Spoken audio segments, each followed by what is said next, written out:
So what's up guys, mag-adobong atay balon-balonan tayo for today's video. Let's go! Lagyan tayo ang mantika. Ayun. Lagyan natin sibuyas. Next na natin. Lagyan na rin natin ang bawang para magsama na sila. Lagyan na natin ang atay balon-balonan. Gigisa na natin yan guys. Ating konting fish sauce pero optional lang to. Kayo pa rin mag-fish sauce sa buhay. Mix nyo na ng bahagya kasi baka madurog naman ang ating atay. Yung madaliin pag nagisa kayo, antayin nyo lumabas yung mga ganyan maladi-ladi na yan. Okay? Toyo ng jowa nyo. Saktuan nyo lang guys para at least di ganun kahalat. Tapos lagyan nyo din ng konting sabaw ng buko yan guys. Charas. Black pepper na yan. Ang durog. Tapos pamintang buhok. Wala yan. Konting oyster yan para mas lapot-lapot.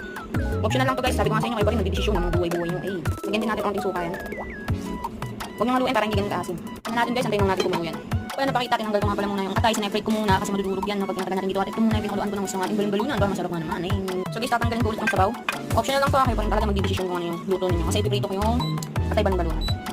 Prito lang dyan natin yan ng bahagya. Bago natin ibalik yung sabaw. Guys, pag medyo nag-brown-brown na, naprito na, balik na yung sabaw.